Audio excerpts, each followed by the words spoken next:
Honorable Amin Ndiaye, vous avez la parole. Honorable Adama Tandigora se prépare.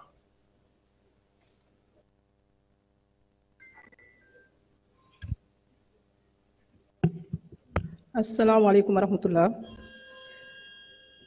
Monsieur le Président, Monsieur le Premier ministre, Monsieur et Madame les ministres, chers collègues, honorables députés, maa ngi leen di nuyu bu baax. Ku foog Sénégal, ku foog département de Fatick, ku foog commune de Diouroup, ku foog Niongolor, maxey simna nuun. Monsieur le ministre, Premier ministre, sama intervention dama koy axé par rapport à l'agropole centre. Bi nga xam ne moom moo regroupé la région de Fatick, Kaolack ak Kaffrine. Donc mu nekk agropole par rapport en tout cas boo ko defee sur l'agenda national de transformation ñu gis que ne agropole bi l'activité économique principale c'est l'agriculture. Ñu constaté que nag il y a deux facteurs yi nga xamante ne moom mooy bloquer notre agriculture. Ñu ngi remercier au passage monsieur le ministre, le Premier ministre et l'ensemble du gouvernement mesures yi nga xam ne jël ngeen ko ci campagne agricole bi weesu. Mais on a remarqué que malgré ces efforts, les rendements attendus n'ont pas été au rendez-vous. Parce que tout simplement, c'est lié aux aléas climatiques. Donc nous disons que nous devons dem vers la maîtrise de l'eau et vous l'avez bien dit dans votre programme. Ça sera une alternative. Et vous avez prévu des aménagements dans ce sens. Moi, j'aurais une proposition parce que dans le Delta, dans 12 communes, il y a des plans locaux GIR qui sont des aménagements qui sont autant pour moi des documents de planification qui ont été identifiés au niveau de ces communes. Et ces plans locaux GIR ont défini ou bien ont identifié des aménagements, des vallées et des mares qui sont aménageables pour valoriser les eaux de ruissellement. Moi, ça pourrait être en tout cas une alternative pour permettre à une irrigation, à une agriculture irriguée. L'autre côté, facteur qui a bloqué également l'agriculture dans l'agropole, c'est la salinité.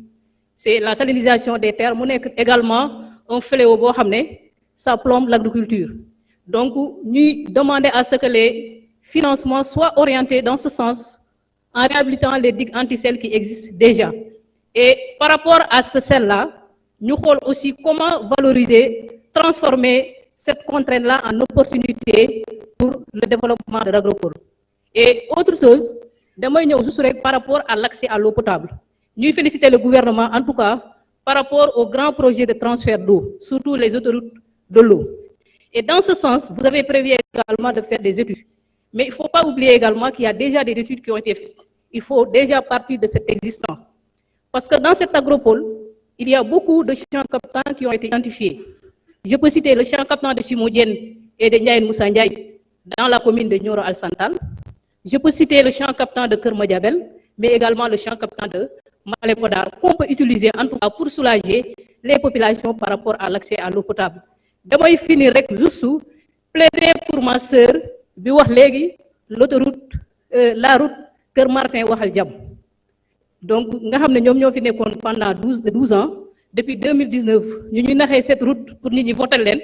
Donc, si nous sommes à l'Assemblée de plaider, s'il vous plaît, Monsieur le ministre, Premier ministre, nous pour soulager en tout cas la population de Fatick par rapport à ce désenclavement. Je vous remercie. Jërëjëf honorable Amin Ndiaye. Honorable Adama Tandigora, man nga ñëw jël kàddu.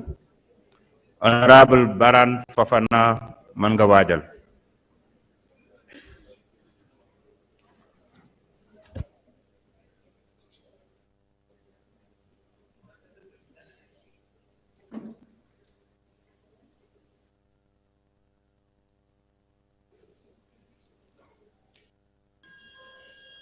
Monsieur le Président, Monsieur le Premier ministre, Mesdames et Messieurs les membres du gouvernement.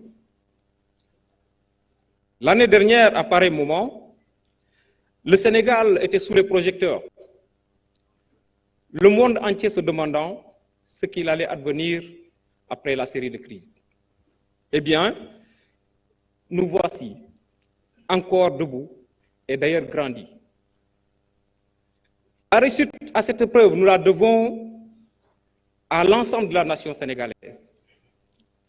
Nous la devons également au leadership des deux grands hommes qui dirigent notre parti, le tandem Diomaye-Sonko. Monsieur le Premier ministre, depuis le 24 mars 2024, l'espoir d'un avenir radieux habite les populations du Sénégal, surtout la jeunesse. Fort heureusement que cette préoccupation est prise en compte par une bonne partie, ou je dirais même par l'ensemble de l'agenda national de transformation et par votre discours également. Un discours merveilleux qui prend en compte énormément de choses, même s'il n'est pas parfait. Alors, l'agenda national de transformation nous dit qu'il veut un Sénégal souverain, juste et prospère. Alors, un Sénégal souverain, juste et prospère, dans cette triptyque, ce qui m'importe le plus, c'est la justice. Un Sénégal juste. Je le dis parce que je viens d'une région, où je dirais même un pôle territoire qu'on appelle le pôle sud-est. Et ce pôle territoire, il est particulièrement caractérisé par son enclavement. Il englobe la région de Tambacounda et la région de Kédougou, les départements de Saraya, de Salémata, de Goudiri, de Kidira, manquent terriblement d'infrastructures routières. Et je l'avais dit l'autre jour, lors de mon discours, il y a des endroits qui sont coupés du reste du Sénégal pendant la saison des pluies. Monsieur le Premier ministre, je voudrais vous poser une question. Est-ce qu'il n'est pas nécessaire de mettre en place un programme spécial de désenclavement pour que tout le monde puisse aller ensemble sur la bonne voie vers le développement?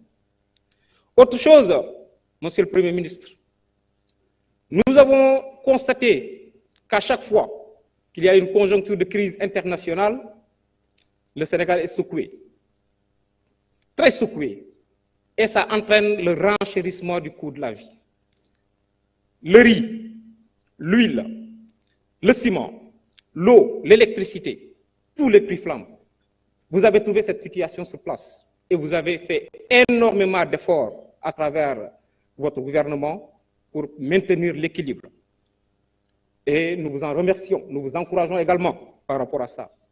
Seulement, je crois qu'il faut encore faire plus d'efforts dans le sens de régler la question de la souveraineté alimentaire. La souveraineté alimentaire, il faut qu'on y aille. Et je le dirais, comme l'a dit notre ancienne Premier ministre, accélérer la cadence. Il faut accélérer la cadence pour y arriver. Pourquoi je le dis? Parce que tant qu'on n'aura pas la souveraineté alimentaire, on aura du mal à régler la question. Merci beaucoup, honorable député Adama Tandikora. Honorable député Baran Fofana, vous avez la parole. Honorable député Cheikh Ahmed Tidiane Youm.